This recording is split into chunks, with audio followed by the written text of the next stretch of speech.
My phone didn't just vibrate, it screamed that my privacy had been violated.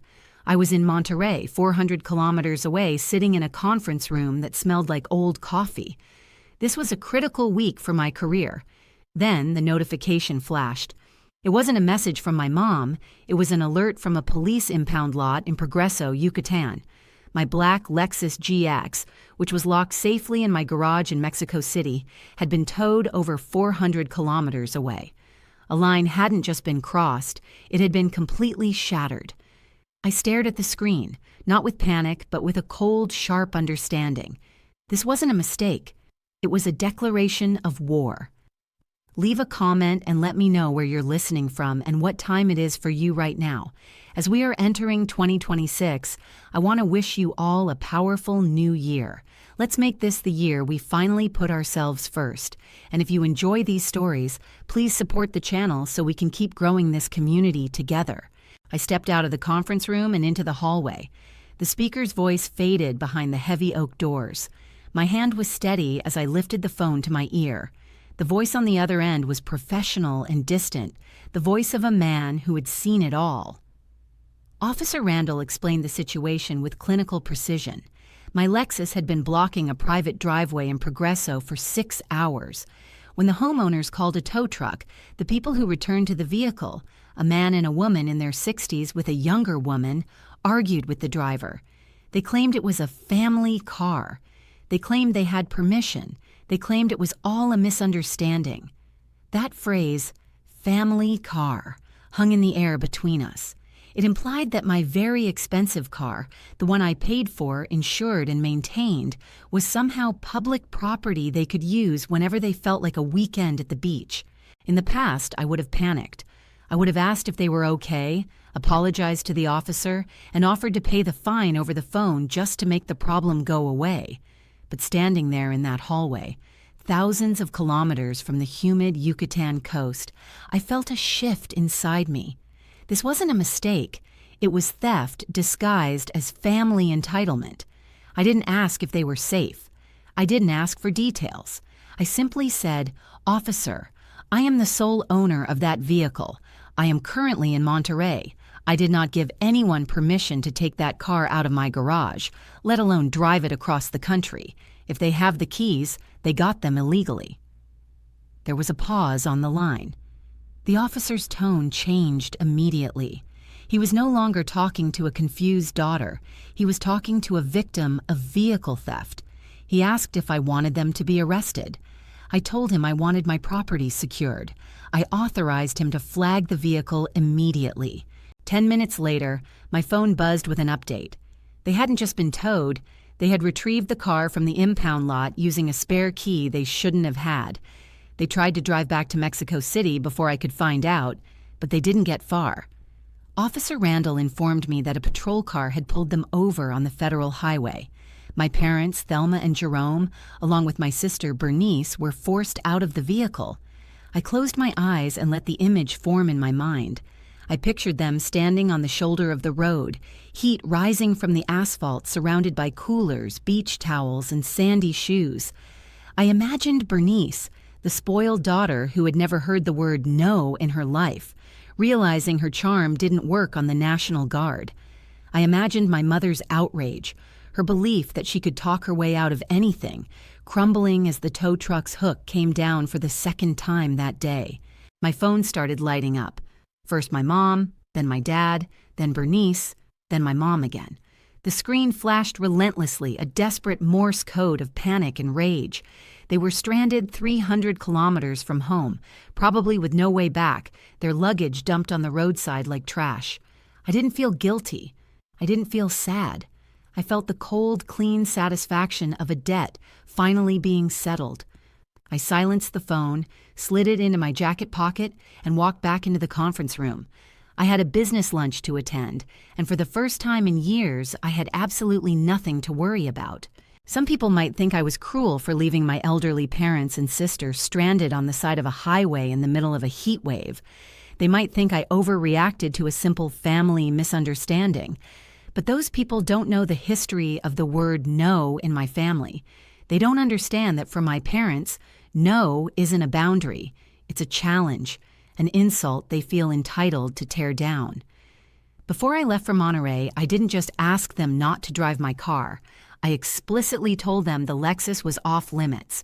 I changed my electric gate code. I took the spare key off the hook in the kitchen and put it in a safe in my office. I took these precautions because I had learned my lesson 2 years ago. That was when Bernice, my golden child sister, decided to borrow my previous car, a sedan I had just finished paying off, to go to a concert she couldn't afford. She rear-ended a truck while texting. The damage was significant. When I presented the bill to my parents, my mother told me that making Bernice pay would damage her self-esteem. She called it a learning experience. She said that family doesn't send bills to each other.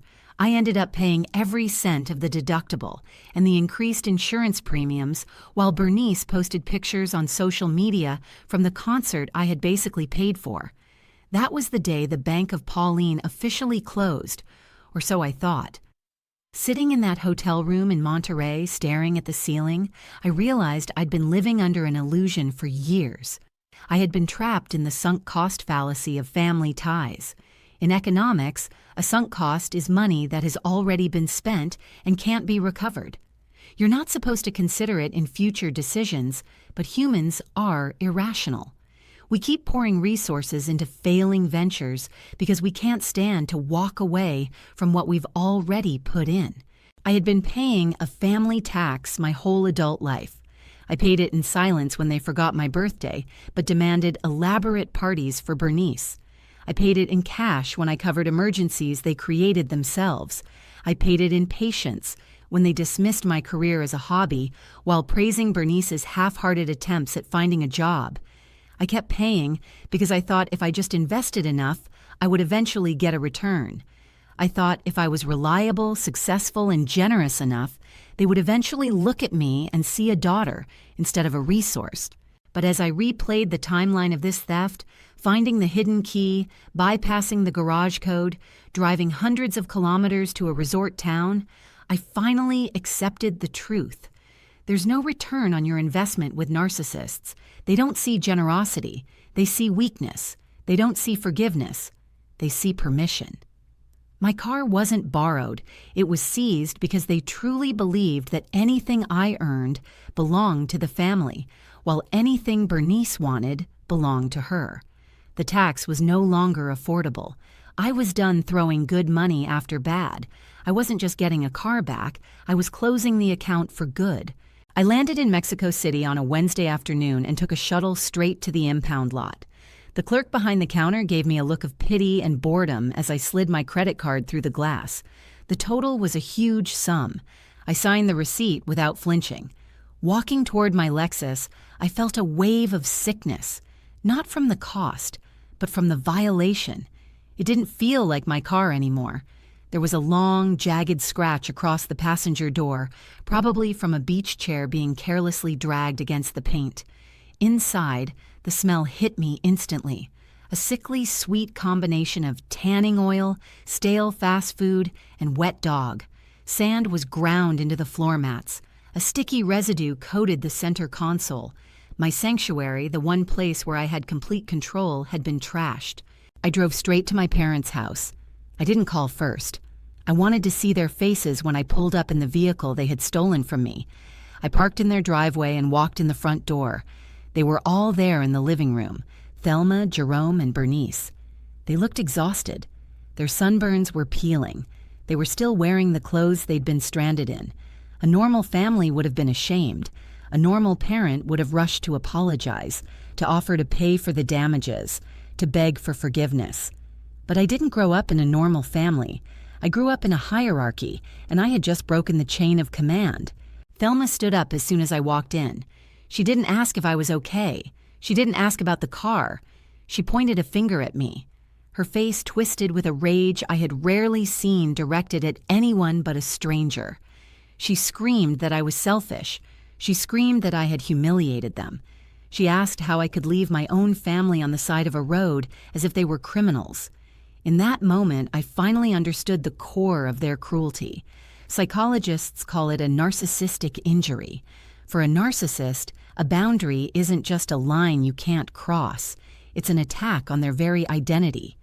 By reporting the car stolen, I hadn't just inconvenienced them. I had shattered their delusion that I belonged to them. I had publicly proven that I was a separate person with legal rights, not an extension of their will. Their rage wasn't about the heat or the fines, it was about the loss of control. Jerome jumped in, his voice full of arrogance. He told me that everything I had, my career, my money, my car, was only possible because of them. He claimed they were owed my success, that my assets were essentially family property because they had raised me. Bernice sat on the couch, scrolling through her phone, occasionally looking up to mumble that I was being dramatic and that it was just a car. They were rewriting reality in real time, painting me as the villain for reclaiming my own property. I realized then that there was no conversation to be had. You can't negotiate with people who believe your independence is a personal insult. I didn't yell. I didn't try to defend myself. I just looked at the three of them, these strangers who shared my DNA, and realized the bank wasn't just closed. It was being demolished. Leaving wasn't an act of anger. It was an act of detachment. I walked out of that house with the quiet calm of someone closing a bad business deal. They were still screaming as I backed out of the driveway, their voices muffled by the soundproof windows of the Lexus they had desecrated. I drove home in silence. This time there were no tears, just the hum of the engine and the clarity of a decision made. When I got to my house, I didn't collapse on the couch. I went straight to my office, turned on my computer, and opened a spreadsheet. It was time for an audit. For years, I had been the silent support system of their lives, the safety net they didn't even know was there. I started with the recurring expenses. First, the shopping subscriptions. Every month, boxes of organic produce and diapers arrived at Bernice's apartment, paid for by my account because she once complained about how expensive kids were. Click. Canceled. Next, the vet. My credit card was on file as the backup payment method for the family dog. It had been charged 3 times last year for emergencies that were actually just routine checkups my parents couldn't afford. I called the office and removed my authorization. Deleted. Finally, the joint bank account I had opened with my father 5 years ago for true emergencies. I transferred the remaining balance to my personal savings and closed the account. The silence lasted exactly 48 hours. That's how long it took for the first payment to be declined. Then the smear campaign began. It started with a social media post from Bernice about cold-hearted people who value money over family. Then came the phone calls. My aunt called, concerned because my mother had told her I was having a mental breakdown. She told the whole family I was unstable, paranoid, and lashing out at everyone who loved me. They were trying to control the narrative, painting me as the villain so they could remain the victims. I didn't argue. I didn't post a rebuttal. I simply put together a PDF file. It contained 3 pages. Page 1. The official police report stating the unauthorized use of a motor vehicle. Page 2. The impound lot bill for the hefty fine. Page 3. A photograph of the damage to my car. I sent this document without any message to the 3 most sensible relatives in our family: my uncle, my godmother, and my oldest cousin. I didn't ask for support. I just provided the facts. The rumors stopped almost instantly. The truth is a quiet weapon, but it cuts deeper than any lie ever could. 2 days later, I was in my garage with a shop vacuum, trying to suck the smell of my family out of the Lexus's leather seats. I was scrubbing a stubborn stain of what looked like melted chocolate on the back seat when I saw it. Wedged deep between the cushion and the console, something white caught the light. I pulled it out. It was a card, fine cream-colored paper with gold lettering. I opened it, expecting a receipt or maybe a parking stub. Instead, I found a handwritten note. Bernice, it was lovely to meet you this weekend. Your new car is absolutely stunning. Thank you for taking us to lunch. We are so excited to see where things go with you and Dwayne. Best, Mrs. Agnes. I sat back on my heels, the card trembling in my hand. The pieces of the puzzle snapped together with suffocating clarity. Dwayne. That was the name of the new boyfriend Bernice had been bragging about, the one from the wealthy family. They hadn't just stolen my car for transportation. They hadn't just wanted a free ride to the beach. They had used my Lexus as a prop. It all made sense now.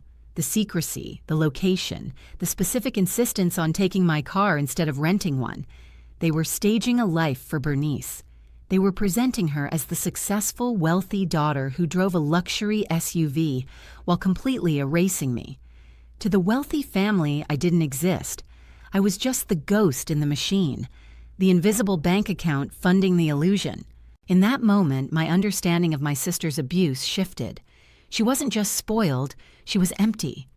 This was the ghost golden child, a person so lacking in substance that she needed the stolen belongings of others to feel real. She needed my car, my money, my stability, because without them, she was just a 26-year-old with no job and a history of bad decisions. They had erased me to build her up. They had cannibalized my success to feed their fantasy. I looked at the card again, the elegant script thanking a thief for her hospitality. The anger that had been simmering in my stomach turned into something colder, something final. They wanted to play pretend. Fine. I was about to turn on the house lights. The next morning, my phone alerted me to new activity. Not a deposit, but a withdrawal. A large sum had been taken from a savings account I'd opened with my father when I was 19 and had since forgotten about. The notification was the final nail in the coffin of my family loyalty. My father, Jerome, desperate to repay Dwayne for towing and travel costs he couldn't afford after playing the part of a rich man, had resorted to theft. He didn't ask. He just took, assuming, as always, that my money was his safety net. I didn't call the bank to dispute it yet. I printed the transaction record. Then I drove to my office. I had barely sat down at my desk when the receptionist buzzed me. "Pauline, your sister is here. She's very upset." Bernice was in the lobby wearing huge sunglasses and looking like a woman on the verge of a breakdown. When she saw me, she didn't apologize. She launched straight into her crisis. "You have to help me," she whispered, grabbing my arm. "Dwayne wants to go to the mountains this weekend. He asked why I won't bring the Lexus. I told him it was in the shop, but he wants to go pick it up with me. Pauline, please, just one more weekend. I just need it for 2 days to keep the story going until he proposes. Then I'll tell him everything. I promise." She was begging for her costume back. She needed the prop to keep playing the character she had invented. I studied her, noting her trembling hands and desperate eyes, seeing the panic of an imposter whose stage was collapsing. I reached into my purse and pulled out an envelope. "Take this," I said. She snatched it, relief flooding her face. "Not the keys," I said, "the evidence." She opened the envelope. Inside was the police report for the stolen car, the impound bill, and the recent transaction record showing our father's theft from our account. I had also included a cease and desist letter drafted by my lawyer regarding any future unauthorized use of my property or funds. "The show is over, Bernice," I said, my voice steady in the quiet lobby. "You have a fancy SUV, you have no money, and you no longer have a sister willing to finance your lies. You can either tell Dwayne the truth, or I'll send him this file myself." She stared at me, the color draining from her face as the reality of her situation sank in. The support was gone. The safety net was gone.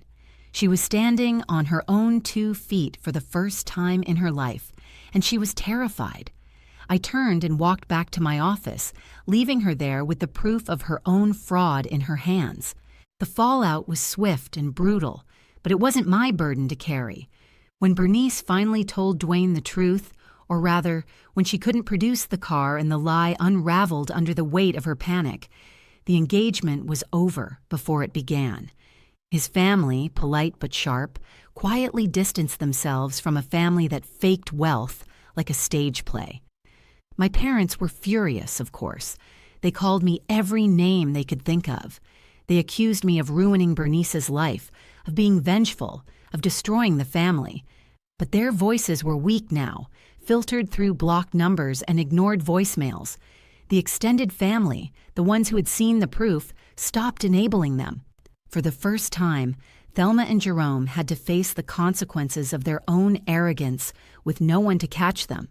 They were isolated, not because I had turned people against them, but because the truth had finally been told. I changed my phone number 2 weeks later. I hired a professional to deep clean my car, removing every last grain of sand and every chocolate stain until it smelled only of leather and my own perfume. It was a symbolic baptism, washing away the last traces of their abuse.